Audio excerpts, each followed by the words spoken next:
Hey everybody, this is Chanchai, and this is kind of the room I'm staying at, and this is the second day I've been in Taiwan, and I've been having an amazing time. Of course, after an amazing first day, but we're looking forward to an amazing second day as well. Now, the first day was at B Pro Cup, and I do plan to go back there on day 3, or maybe tonight. But the first day we had the Virtual Fighter tournament. It was amazing. We'll cover that a bit later, but everything's been really great. Right now, I'm staying in. Normally, I stay at like full-size hotels or something, similar to like a courtyard. But this time, I'm actually staying at this inn, where basically we rent a room. We have, we're kind of like in quads, with other rooms, but also, we have nice private showers, private toilets, and sinks, all that. Um, but we're gonna go into the city here, and I'm just gonna kind of walk you guys through as I walk to the station to go meet with Jimmy PKG. So we're gonna head out right now, and you can see, yes, it is a bit. It's similar to like staying at like a business hotel in Japan. But anyways, we'll make use of the space we got. It's good. That's right. All right, we're gonna be quiet while we go through here. I want to be respectful to our neighbors. Alright, you can kind of see a glimpse of the restroom. I'm not going to go in there, someone's showering. But this nice inn is really nice and insanely affordable, especially on a weekend where a lot of the hotels have shot up in price this weekend. But this place has been incredibly accommodating. They've just been really, really nice. So I just really appreciate the management's help and accommodations for me. I'm really grateful for it. Now I can't switch to selfie mode. For some reason, it's I don't know what it is with the interface on the new iPhone camera app, but I can't do that, so I'm just gonna record. But you can see me here. So we're heading out. We're leaving the building, and the place I'm staying at is called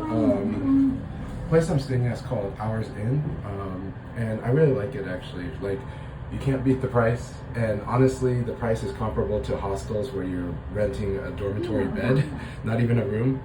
And here, that you guys are in.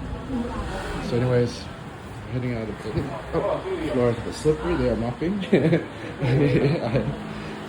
Unfortunately, my restaurant experience has me used to identifying right away if I'm going to be on a slippery floor. So kind of saved myself there, but if my knees were pretty bad, it could have been bad. Anyways, hopefully the video can pick up my voice now that we've changed atmosphere. But yesterday when I recorded at B Pro Cup, it totally isolated my voice, so I'm sure it's doing that now. We're out in the city.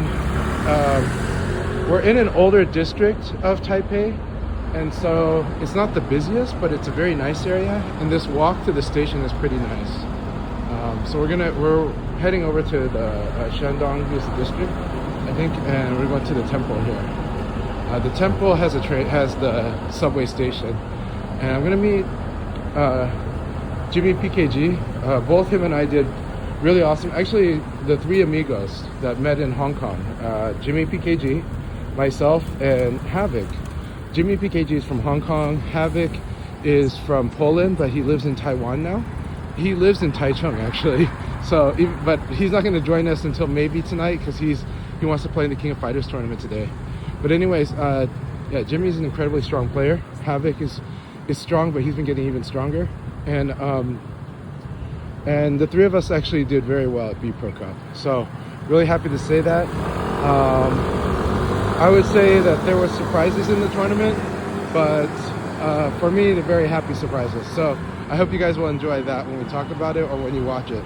I did post on my socials about where you can watch that, but it was a really fun tournament.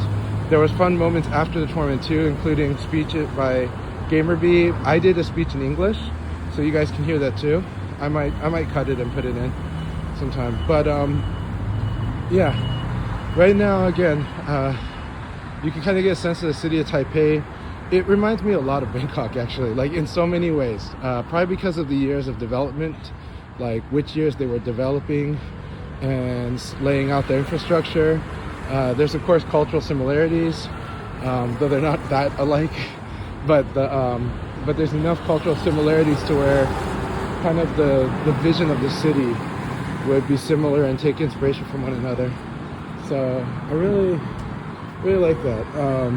It makes me really comfortable, even though I don't speak much. I don't speak Mandarin at all, and but one of the challenging things for me is that my personal phone's international plan, it's fine for the most part, it works, but the data is kind of slow. And so I think in the future, if I come back to Taiwan, I need to get an eSIM, just get an eSIM and get a good data plan, because sometimes it's good, sometimes not so good, and when it's not so good, it can mean being stuck without having access to Google Maps or even the translation app, and barely working online. And if you're in Taiwan, the platform you want to use is Line. Line is kind of everyone. It's everywhere. You want to kind of link it to your credit card so that you could pay with it, because if you go to vending machines, you'll have trouble unless you have the coins, or unless you've got specifically the Line Pay. So, anyways, yeah, so today, let's talk about where we're going today. Today we're going to Taichung. It's a really nice city. I don't know the history too well, so I can't talk about the history of that city or even give you an idea. I will look it up because I am really interested, but it is quite a place. And in Taichung, I met Rio Chen yesterday. His English is very fluent. He actually used to work for Blizzard, and he works at a different company now. But Rio Chen has the most amazing home arcade / museum / temple for Virtua Fighter you've ever seen. So we're gonna record that today. But yeah, I'm so excited to go there. That's definitely something I want to do while I was in Taiwan. So we're going to Taichung, and I'm happy to explore another city. Again, something about the lodging in Taiwan. Taiwan is actually a place where it can be as cheap or as expensive as you want it to be.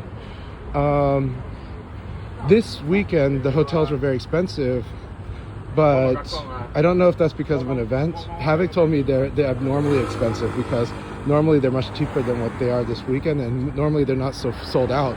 So it feels like some kind of event or something is going on. So that said, again, I'm really happy with where I'm staying at.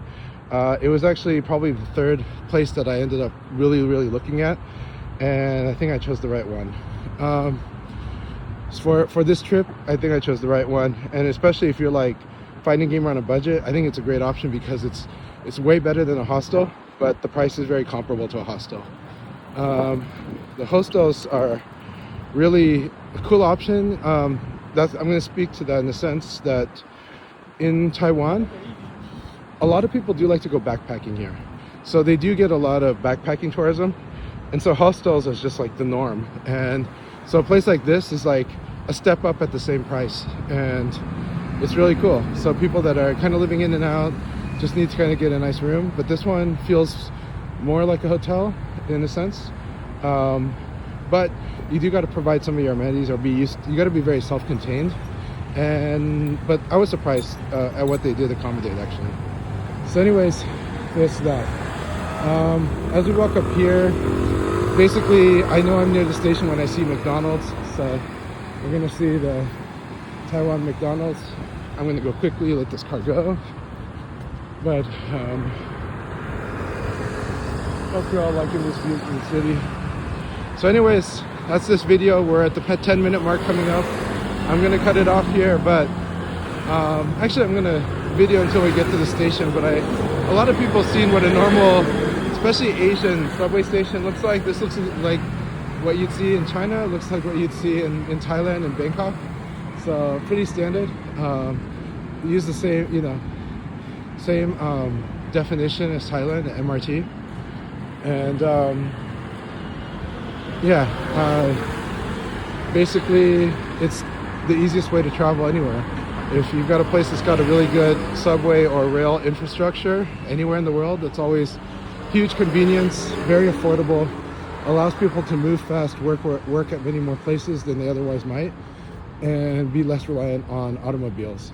Even though auto, of course, is a wonderful way of life in its own right and in its own merits. So anyways, yeah, we're just walking by the school and the temple, but this is it's been an amazing trip. I hope you all are having a good time at home and have a good Thanksgiving. I will make another video soon, but we still got a little bit of ways before I get to the subway, but I'm off to go see Jimmy, and we'll get to show you a bit more of that of Rio Chen's home arcade. All right, take care. Cheers.